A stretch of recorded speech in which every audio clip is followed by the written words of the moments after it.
This show is produced by the Hartman Media Company. For more information and links to all our great podcasts, visit hartmanmedia.com. Welcome to the American Monetary Association's podcast, where we explore how monetary policy impacts the real lives of real people and the action steps necessary to preserve wealth and enhance one's lifestyle. It's my pleasure to welcome a returning guest back to the show, and that is none other than Mr. G Edward Griffin. He is, of course, very well known for the excellent work in his book, his classic book, I guess I now could say, The Creature from Jekyll Island. And he spoke at one of our Meet the Masters conferences a few years ago, been on the show several times, and it's always a pleasure to have him on. Welcome. How are you, Edward? Well, thank you for inviting me, and I'm doing just well. Good to have you back. So, you've written extensively and talked extensively about monetary policy and the way the banking cartel has been basically abusing the entire planet, and certainly people in the U.S., because we have the largest central bank, the quote-unquote Federal Reserve. Nothing federal about it. But, today, you've been thinking a lot lately, and I can't wait to talk to you about the way the powers that be, the big execs, the C-class, the elite class, hide behind corporations and entity structures. And there's certainly a purpose for these vehicles. I believe they were created centuries ago to facilitate shipping and exploration around the world when the great explorers in Portugal and Spain and Italy and so forth went out to settle the New World. And there was a lot of risk in doing that. People might lose their fortunes. So these entities, my understanding is the history, they were created so that people could not be personally liable and they could put some capital at risk, and that would be all they risk, nothing more. But certainly, as we see today in the corporatocracy, there are abuses. They're just absolutely pathetic and disgusting. One of the things I teach, as you probably know, in my 10 commandments of successful investing, when I'm talking mostly to real estate investors, is commandment number 3, which says, "Thou shalt maintain control." And what I refer to here is when people invest money and they are not a direct investor in something, where they don't possess the thing they invest in, they entrust their money to somebody else. The executives with these corporations, the boards of directors, they're skimming the profits off the top. Even worse, they might be a crook, or they just might be stupid, and you'll lose your money because of their dishonesty, their stupidity, or just because they take a huge management fee off the top. And Lou Dobbs wrote a great book years ago called War on the Middle Class, and in it he talked about Oracle and how Larry Ellison, founder and CEO of Oracle, in 2 short years took over $700 million out of Oracle, almost $1 billion. And that would be fine with me if the shareholders were getting a great return. But the reality was the shareholders lost 61% of the value of their stock during that same 2-year period. And this is sadly perfectly legal.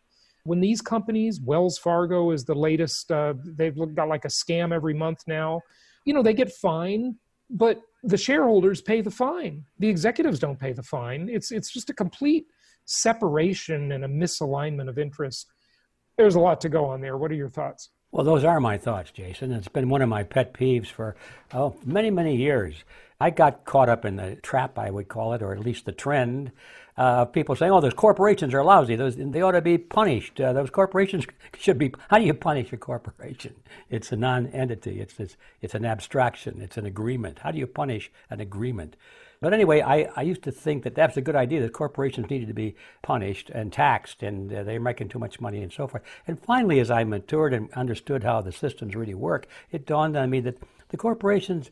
There's nothing wrong with the corporation. It's a perfectly logical structure. I mean, the idea, not the structure, but the idea that people can join their investments together and have somebody to manage them for them, and they assign responsibility and they share the profits. They have an agreement. They write it down. They call it a contract, and that's what they agree to do. And they go to some state and says, okay, we'll register you as a corporation. It's just a name. It just means they're registering the legality of the agreement.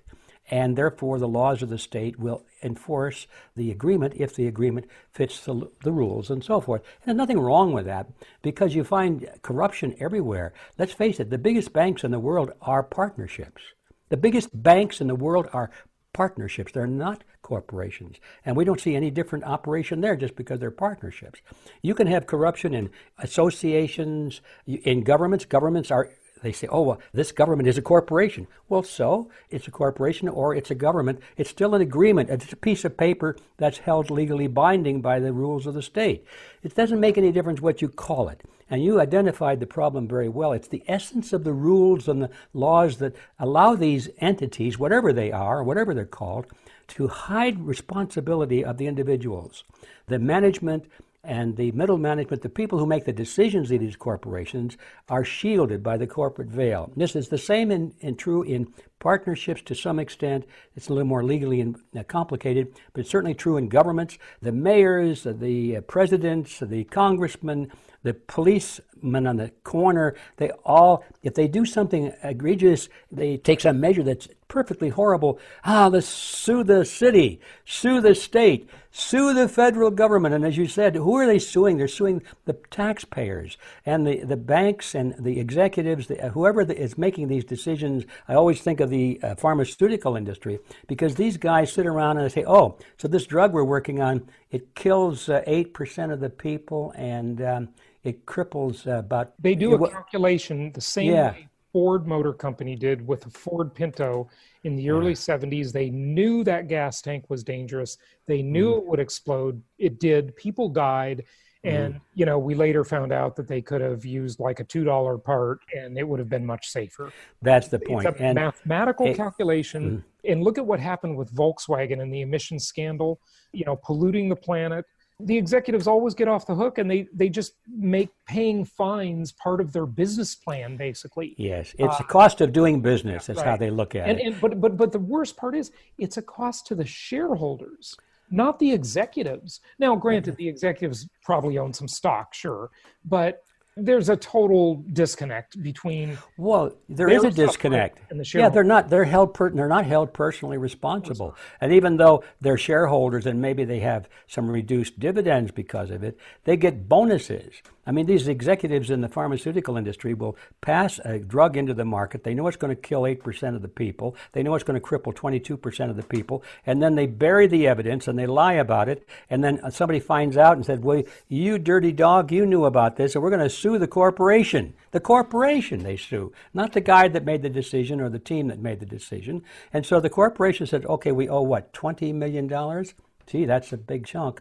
But we made $180 million. I guess it's a good cost of business. And so they write it off. And the guys that made the decision get bonuses and promotions because they made smart business deals by killing people. It's blood money is what it is. It is blood money. And, whether it's actual blood money or it's just financial blood, you look at during the Great Recession, in the first year or two of the Great Recession, we saw Goldman Sachs, they bonused themselves, $630,000 each as they were collapsing the world economy, right?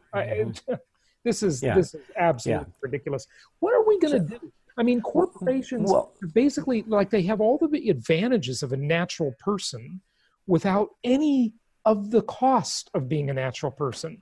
Natural people are flesh and blood. They have limited life. They can be injured. They can die. They can go to prison. Where's the accountability with the corporations?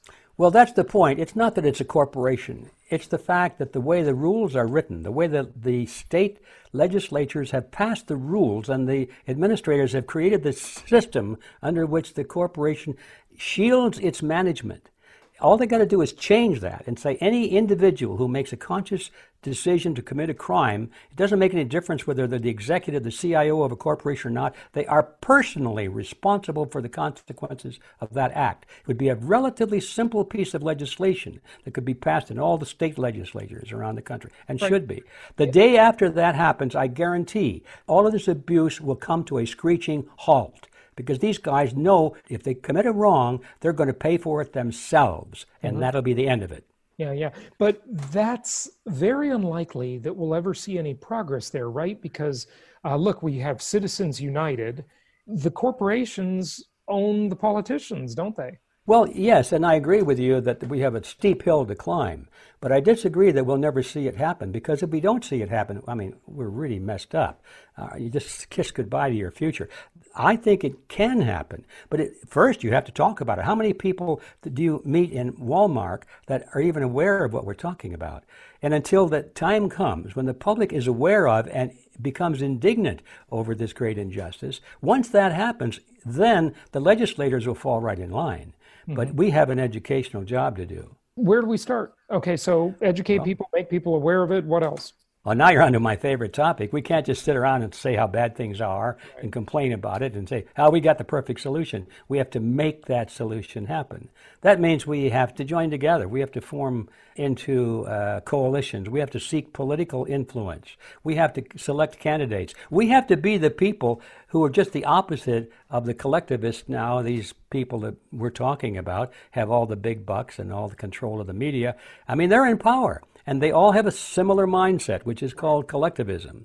And we have to replace those people. It can be done, but it's not going to be easy. It'll be simple, but not easy. But that's what we'll have to replace those people. We can't just come up with a better idea because they know that we have a better idea. They don't care. They don't like our better idea because they have a better idea for them, you know? Right. Of course. Yeah, so we can't argue and reason with them. They understand what the deal is, and they're just getting away with murder, literally, or theft. Yeah. So they just look at us like we're kind of little gnats and ants in the way, and they can step on us and crush us. But once we have a critical mass, and I'm beginning to see that whelming up right now in society, because all of these wrongdoings that we're talking about are beginning to surface, and you can't sweep them under the rug anymore. I mean, they're right in our face. And I think that people are beginning to want to know the truth, and they're not so willing to take that blue pill and go back to sleep and go into their illusions anymore. Mm-hmm. Well, where do we stand on the scorecard, the balance of the march towards socialism? You know, we've got Bernie Sanders, and now we've got AOC, you know, the little darling of the Marxist movement. My answer to that is that the march towards socialism was completed at the end of World War II. We have been in socialism since that time. It's just a question of degree, but I would say our socialist quotient right now is probably about 99%. It breaks me up when I hear people say, down with capitalism. Look at all these things that capitalism is doing. I mean, we're starving, we're out of work, our prices are going up, but down with capitalism. Capitalism was swept aside decades ago. We're living under socialism, folks. We just don't call it that. You just go to the dictionary and look up what the word means. The state ownership or control, well, control is more Nazism, but they're the same, basically, that the state controls the means of production, they own all the property, and that they're trying to take away all of our personal property right now. That's why I said we still have 1% left. But we've been living under this thing called socialism ever since World War II, maybe before that. Well, I mean, define that. I don't know if people listening would agree with that. I mean, the state doesn't own the means of production on everything. Of course, they have liens on it. I get that. You get that. Well, what wouldn't you call that ownership? I mean, if you don't pay your taxes on your house, what happens? The owner takes it from you. They take it, of course. Yeah. The state owns your property, folks. Wake up. Well, that's what I say, you know, to our investor clients is almost everywhere on the planet, there are very few exceptions, governments have a perpetual lien on your properties. So the idea of owning a property free and clear is an absolute myth. And you actually make yourself a foreclosure target if you have a lot of equity in your property. So I say the best thing to do is let the bank own or encumber as much of that property as possible and leverage it because, of course, the return is higher, the risk is lower, but you don't make yourself a target for foreclosure. If you forget to pay your tax bill or your HOA dues, the property can just be taken away from you. It's absolutely crazy. Yeah, well, that's why I say that we haven't lived in a true free market capitalist system for a long, long time. Mm-hmm. So the march toward socialism was done a long time ago. Mm-hmm. Now we're going beyond socialism into a pure totalitarian state with no pretense even anymore of taking care of the people. It's just that's the way it's going to be. Shut up and get in line. Mm-hmm. Well, not to be particularly political here, but I have to ask, what do you think about Trump? I mean, he's a different kind of cat for sure in comparison to what we've had, Obama, and then, you know, the rise of the Bernie Sanders AOC class, I'll call it, or Kamala Harris, or, you know, any of them. I mean, there's so many Democrats in the race. who knows what to think. But where does this kind of fall with you? I'm curious. Well, if you ask me that question in the morning, I might have a different answer than in the afternoon. Depends on what Twitter says, right? Yeah, it depends on what's going on. I have very strong mixed emotions. Of course, there's a lot about Trump that I like, but when I sit back and look at it objectively, most of what I like about Trump is that the radical left hates him. Well, it's a some funny of thing. The Rhino Republicans hate him too. So. And so he's got excellent enemies. And I start thinking, that's the game that's been played on the American people for decades. We don't vote for candidates anymore. We vote against candidates. That's how people get elected. It's negative. I don't like either of them, but I hate that one, so I'll vote for the lesser of two evils. Yeah. Dealing with that, if I were a politician, and I would say, how do I get elected? Well, I need to have somebody running against me that's really, really bad. Mm-hmm. Okay. Now, if you opposition, right? Yes. Now, if you believe, as I do, that both political parties are essentially the same and have the same control behind them, and we're talking about the big banks, for example. I mean, they own the politicians, as you said, and that means both parties. Yeah. So if they own both parties, do they really care which one gets elected? Not really. They might say, well, let's keep the charade going so people think they're having a voice in their own political destiny. So we have to have this contest going on, the left versus the right, supposedly, or the Republicans versus the Democrats, a lot of debate and clash. And the more clash there is, the more anger there is, the more emotion there is, the less people think about what's really going on. You don't really think anymore what's going on. Now, Mr. Trump says all these good things. He's going to stop illegal immigration. Oh, hooray for Trump. But we find out later, well, he's not doing that at all. Mm-hmm. When he was campaigning, we got to put an end to these wars overseas. And so, we'll vote for him. Well, now he's not doing that at all. Mm-hmm. I remember this phrase when I was studying the works of communists. I wanted to find what made their brains tick, and I found it. They and the Nazis, the fascists, believed the same thing. But when I was doing that, I ran across a lot of writings by Vladimir Ilyich Lenin. And one of the things that stuck in my mind, Lenin said, well, a couple of things. He said, promises are like pie crusts made to be broken. Mm-hmm. And then in another essay, he said, words are one thing, actions another. Mm-hmm. And when I look at what's going on in the political arena today, I keep thinking of those Leninist phrases. Mm-hmm. And so now you ask me, how do I evaluate not just Mr. Trump, but any candidate or any office holder? I get a disruption between what they say and what they do. And I'm beginning to get very calloused about the whole thing. I think we're being taken for suckers. Mm-hmm. Yeah, we are. The question is, how do we get this to turn around? It is voting for the lesser of two evils, and there's kind of an interesting quote about that. You can always tell the quality of a person by the quality of their enemies, or there's some quote along those lines, which I find to be an interesting quote. Yeah, but I disagree with that. I disagree with that because in this world, these people are professionals, and they know that if you're not so hot yourself, you better have an enemy that is so atrocious and so smelly that nobody even notices you. They're just they would vote for anybody just to avoid having that guy. Right. So I look at who is controlling these Antifa groups, who's funding them, and so forth. Where does that all come from? The George Soros? The George Soroses, and then we got the deep state, right? Supposedly they're opposed to each other, but they're not really. And so we got what looks to me, at least, like Soros and this leftist crowd is all funding and promoting all this theater on the left. And I call it theater because if those people weren't on the Soros payroll, they wouldn't be doing what they're doing. They're not ideologues. They're being paid. Now, they might have it in their heart to say, yeah, we agree with this, but they wouldn't be there. And then we have these so-called white supremacists. Where do they come from? Do you know any white supremacists with swastikas on there? No. I don't know any. Yeah. No, I've never met one. Right. It's theater. That's all being funded by the deep state. And so you see, you basically at the top, you've got some mastermind saying, okay, we need a clash. And so they fund and organize both sides, and we are given the choice. Which side do we want to vote for? Yeah. That's how it works. Sure. So talk to us a little bit about, people all hear the terms, the deep state, Antifa. What are those? And then, the George Soros backing, what's the motivation of Soros, of the deep state, of Antifa? I mean, I have a feeling you're just going to say control, but, maybe Well, the question is control for what? Yeah, right. I see where your question is going logically. Yeah, why are they doing this?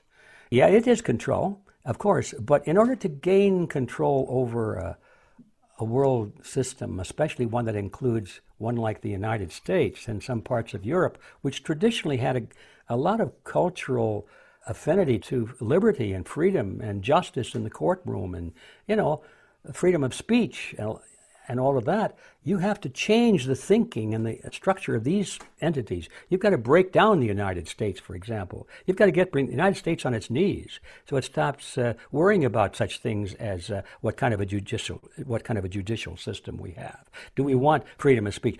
You want them worried about survival. Because that's why wars have always been organized by tyrants. They don't want their people complaining about how hard life is. So they scare them to death with wars. Machiavelli wrote about that in The Prince, the book called The Prince. He said, if the people are complaining about too much taxes and you're taking away their liberties, go get in a war, Prince. Right. Yeah. Now they have to be patriotic, and so they'll support you no matter what. This is so simple when you think about it, and it's been going on for centuries. Mm-hmm. I see no reason to think it's not going on today. In fact, I'm convinced it is. Yeah, so motivations of the deep state. So war, the central bankers profit from war. War is a distraction. It instills this patriotism that, wag the dog, right? It's all wagging the dog, exactly, like the old movie. But, just a little more, like a little deeper on that subject. I agree with you. Couldn't agree more. But just anything more you can elaborate on that? Yeah, I could go a little deeper because it's interesting the deeper you go. In my research for the book on the Federal Reserve, I came across the roots of some of these ideological movements, and I came across the Fabian Socialist Society, which was founded in England a little over 100 years ago. Most people have never heard of it, but it's very powerful in England, and several of the prime ministers of England have been members of the Fabian Socialists. And it goes way back. Its origins had some very well-known intellectuals, writers, and so forth. But the point is, they had a headquarters in a house. I've forgotten what part of England it was. It was the Webb House, called Beatrice Webb owned the house. Okay. And it was the headquarters. She donated, a very wealthy woman. In fact, all these Fabian socialists were upper class, very wealthy people. It had a stained window in it, and somebody had captured a photograph of it, and I ran across the photograph.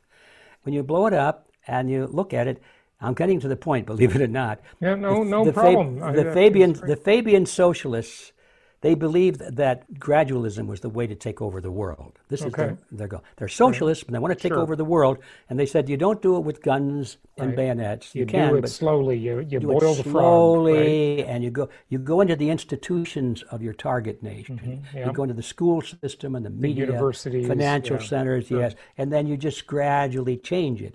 But now, in the center of this montage, in this colored glass, they have a couple of their members, and the earth is represented on an anvil, okay? Mm-hmm. The earth is on an anvil. And these guys are standing there with hammers, and they're smashing the earth. And then the line across the top comes from Omar Khayyam. Mm-hmm. And I once had it memorized. Let's see how good I am. Everybody's heard this line, and it's something like this. How sorry the things are in the world, which not thou and I conspire to break the things entire and mold it closer to our heart's desire. Mm-hmm. Those are the lines. So, in other words, if you don't like things, shatter them, break them completely, destroy them, and then there's nothing left to resist you. Now you can rebuild out of the rubble exactly what you want. So what are they shattering then? They're shattering the world. All of the political systems of the world must be broken, destroyed, and forgotten, buried forevermore, so they can build their new socialist system, international socialist system, without opposition. So the first step for these people is to destroy. Mm-hmm. That's it. Yeah. To destroy. When people are on their knees, when people are worried about food and water. They're worried about the basics, they can't get on. They don't worry about freedom of speech. Mm-hmm. Yep. Yeah. They don't worry about taxes. As long as they have food, there's nothing. They have no money for taxes anyway. It's just survival. And there's kind of like another thing going on, like another track, right? They've got that track that you mentioned, but they've got the other track, which is the bread and circuses track, right? Yes. Where, you've got millennials that want avocado toast. okay, instead of buying a house. Yeah. I mean, there's that other track of the, making people kind of passive and docile. In fact, one of the conspiracy theories that I'm certainly willing to entertain, and I'm quite conflicted on this issue, you look at this trend toward legalization of marijuana. I certainly think it should be legal. I have libertarian beliefs. I think if someone wants to alter their state of mind, as long as they're not driving a car or hurting anybody else, what business is it of the government to tell them they can't do that? However, at the same time, that particular substance makes people very docile. It makes them very passive. And maybe this move toward that, if you got a bunch of millennial potheads, hippie smoking like the hippies did in the 60s, they're not going to rise up. They're not going to do much, right? They're going to just go with the flow, Yeah. I mean, thoughts about that? I don't know. Well, nobody talks about that one, but me, it seems like. Well, yeah, that's almost an ongoing debate for as long as I can remember. Yeah. At what point is it proper for the state to intervene? And I think I know the answer to that. It's a harsh answer because it means a lot of times you have to stand by and let the state just ignore these problems and try and leave it up to the citizens to handle rather than bring the power of the state in. Mm-hmm. And I agree with you that the state has no business in telling us what we can do as long as we're not threatening the life, liberty, or property of somebody else. But that means we have to have a principle and follow it all the way down, and that gets pretty hard because now, well, what do you think about this poor person over there? Don't we have an obligation to take care of that person? Mm-hmm. And my answer is, well, if we do, and I think we do, then let's dig into our pockets and do it voluntarily. Mm-hmm. Let's not do it through the coercion processes of the state because now it gets corrupted because people have to administer that. Of course. And then they want to rake something off of the top and then they'll reward their friends and punish their enemies and we're back to where we started because our intentions were good. So when you get a principle, you have to stick with it. Yeah, they'll dole out the favors to their cronies. Yeah. And that's the way it always goes. You see that at the government level, at every level of government. You see it in the United Nations and the Oil for Food program. You see it in the world of charities and foundations. It's just everywhere you look. It's just a human thing. And we have to understand that humans are fallen creatures. They're going to do that stuff. It's terrible. But the way to reduce the amount of that corruption is to simply reduce the size and power of the institutions, because then there just won't be that much to corrupt. That's it, exactly. We're talking about that famous letter from Jefferson to a doctor friend of his, right after the Constitution was enacted and adopted. Why he got this letter from a friend, and he said, "Mr. Jefferson, now that we have this new Constitution, how can we be sure that only good men are elected to office?" Mm-hmm. And Jefferson's reply was classic. It was just almost on the edge of irate. He said, "Speak to me not of good men. Mm-hmm. Rather, let us bind men down with the chains of the Constitution." Mm-hmm. And boy, there it is. I mean, he was saying basically, hey, dummy, do you think good men are going to go into office? Wake up. Bad men are going to go into office because it's tempting. And the more power and money that's there, the more tempting it is, the stronger magnet it is for the predator class. He said, of course, evil men are going to go into office. So don't count on it. Don't count on those good men. They're not going to be there. Yeah. So what we need to do is build a system so that it's not attractive to the crooks. Right. Exactly. I mean, why is it that people will spend $25 million to win a job that pays $180,000 a year? That's absolutely insane. You obviously know that's not just an ego trip. Okay. It's way more than that. It's a power trip. And somehow they always become incredibly wealthy when they're in Congress. It magically happens. I know. It's interesting. It's amazing. Must be an act of God. It must be. It must be. Please give out your website and tell people where they can find out more. Well, thank you, Jason. The main thing on my agenda right now is the Red Pill Expo that we're going to have on June 7 through 9 in Hartford, Connecticut. And by the way, depending on, because this is like evergreen content, depending on, we'll hear this is something you do every year, right? We do it every year, yes. So this year it's 2019. It'll be in Hartford, Connecticut. This is number 3. So we're on the road. It's a smashingly successful event. In a nutshell, it's a place where people go to break the illusions in their lives and discover truths that are being withheld from them. Mm-hmm. And there are plenty of those to go around. Anybody that's interested in that, just look it up on the internet. You'll find it under Red Pill Expo. And so redpillexpo.org probably will be it forevermore. So that's very much much of my life. But now, if people want to know what I think about how we can turn this around, I would invite you to what I like to think of as our think tank, which is freedomforceinternational.org. We have nothing to sell there except ideas. We talk about the kind of things we've been discussing today with an emphasis on finding practical solutions. Mm-hmm. And as I said before, the main solution is that we've got to recapture control of the system. We can't just write letters to our corrupt congressmen. We have to replace those guys with people like ourselves who have no axe to grind and are willing to make sacrifices to keep the system pure. Yeah. And second, and then if anybody wants to read some books and watch some documentary films and lectures which back up all of these ideas, I invite them to come to our bookstore, which is realityzone.com. Good stuff, realityzone.com. G Edward Griffin, thanks again for joining us. All right, thanks for the invitation. Thank you so much for listening. Please be sure to subscribe so that you don't miss any episodes. Be sure to check out the show's specific website and our general website, hartmanmedia.com, for appropriate disclaimers and terms of service. Remember that guest opinions are their own, and if you require specific legal or tax advice or advice in any other specialized area, please consult an appropriate professional. And we also very much appreciate you reviewing the show. Please go to iTunes or Stitcher Radio or whatever platform you're using and write a review for the show. We would very much appreciate that. And be sure to make it official and subscribe so you do not miss any episodes. We look forward to seeing you on the next episode.